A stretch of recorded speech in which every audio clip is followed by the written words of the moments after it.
আপনারা দেখুন আমার এই পুর্তলিকা গাছে কি সুন্দর ফুল ফুটছে, দেখতে কত সুন্দর লাগে।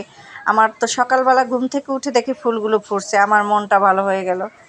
আর এই ঈদ এসে গেছে, এই ঈদে যদি মেহেদি না পরা হয় তাহলে তো বাচ্চা কাচ্চার ঈদ হবেই না। সবার মেয়েরা যারা আছি তাদের মেহেদি পরতেই হবে ঈদ আসলে। এই যে আমার ছোট মেয়ে মেহেদি পরা শুরু করে দিয়েছে অলরেডি। ওর মেজো বোনের কাছে এসেছে মেহেদি দিয়ে দাও, তাই মেহেদি দিয়ে দিচ্ছে, ও হাতে মেহেদি নিচ্ছে। আসসালামু আলাইকুম, কেমন আছেন আপনারা সবাই? আশা করি ভালো আছেন, আমিও আলহামদুলিল্লাহ ভালো আছি। আমার এই ভিডিওটি যে যেখান থেকে দেখছেন লাইক ফলো দিয়ে রাখবেন, যারা পেজ থেকে দেখছেন তারা ফলো দিয়ে রাখবেন, আর যারা ইউটিউব চ্যানেল থেকে দেখছেন তারা সাবস্ক্রাইব করে রাখবেন।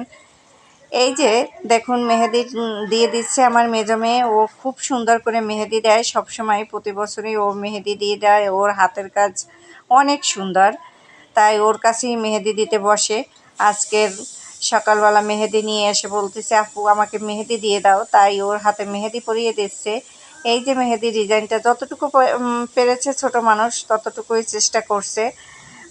খুব একটা বয়স বেশি না, তারপরও অনেক ভালো। আর ওই ছোট মানুষ তো, যার হাতে দিয়ে দিচ্ছে ও বেশি নড়াচড়া করতেছিল, যার জন্য মেহেদি ডিজাইনগুলো অত সুন্দর হয় না। তারপরও এই যে একটু একটু করে দিয়ে দিচ্ছে বড় বোন। এভাবে বড় বোন থাকলে অনেক সুবিধা হয় ছোট বোনদের। তারা, আমার কিন্তু বোন ছিল না ছোটোবেলায়, আমি একা ছিলাম। যখন একটু বড় হয়েছি তারপরে আমার একটা বোন আছে, কিন্তু আমি বোনের কষ্টটা বুঝি। আসলেই বোন থাকলে অনেক খুনসুটি হয়, অনেক কথাবার্তা হয়, অনেক ভালো লাগা, রাগ অনুরাগ সব কিছু হয়। এগুলো আমার বাসায় ছিল না, আমি খুব কষ্ট পেতাম যে মানুষের বাসায় বোন দেখলে আমার খুব খারাপ লাগতো। সেই বোন আল্লাহ তাআলা আমাকে দিয়েছে, এখন আমার বোন আছে, আমি আলহামদুলিল্লাহ। এই যে আর আমার মেয়েরা 3টা বোন, ওরা 3 বোন, আমি এজন্য হ্যাপি যে ওরা অন্ততপক্ষে 3টা বোন তো একজন আর সুখে দুঃখে আর একজনের পাশে থাকতে পারবে, ভালো মন্দ 2টা কথা বলতে পারবে, আলাপ আলোচনা করতে পারবে। এজন্যই আমার 3টা মেয়ে, আমি আলহামদুলিল্লাহ, আল্লাহ তাআলা মনে হয় এজন্যই 3টা মেয়েকে আল্লাহ গিফট স্বরূপ দিয়েছে। এই যে দেখুন ওরা বোনদের ভিতর কতটা মিল, কত সুন্দর করে মেহেদি দিয়ে দিয়েছে এই ছোট মেয়ের হাতে। আর এই ডিজাইনটা আপনাদের কাছে কেমন লাগলো কমেন্ট বক্সে জানিয়ে দেবেন। ছোট মানুষ তো বেশি গর্জিয়াস দেওয়া যাবে না, একটু সিম্পলভাবে করতেছে। এখন এই আঙ্গুলের মাথায় মাথায় দিয়ে দিচ্ছে অল্প অল্প করে ডিজাইন।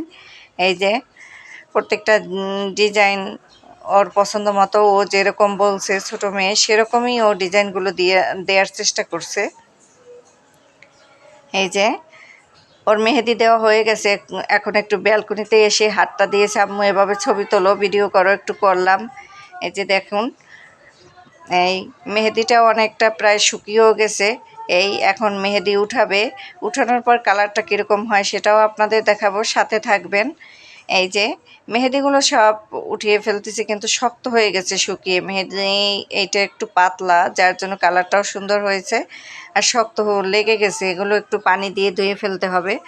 ও মেহেদিটা উঠাচ্ছে, হাত জেরে জেরে ভালো করে উঠাতে পারছে না, এটা ধুয়ে ফেলতে হবে, তাহলেই সম্পূর্ণ মেহেদিটা উঠে যাবে, তখন কালারটা বোঝা যাবে ভালো।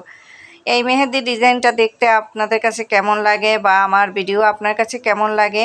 আমি এখন থেকে আমি এভাবেই আমার ভিডিও দেব। আমি সেলাই ভিডিও এখানে আনবো না, এখানে আমি ডেলি ব্লগ, আমার দৈনন্দিন কাজের যে ব্লগ যেগুলো করি, যা করি সেটাই আপনাদের সাথে শেয়ার করব।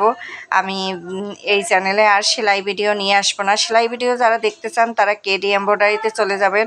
এই যে দেখুন কালারটা কত সুন্দর হয়েছে, ছোট মানুষ দেখতেও ভালো লাগে, সিম্পল ডিজাইন। এই যে মাশাআল্লাহ অনেক সুন্দর হয়েছে। সবাই ভালো থাকবেন, আর আমার এই ভিডিওটি ভালো লাগলে লাইক কমেন্ট শেয়ার করবেন। সবাই ভালো থাকবেন, সুস্থ থাকবেন। আল্লাহ হাফেজ, পরের ভিডিওতে কথা হবে।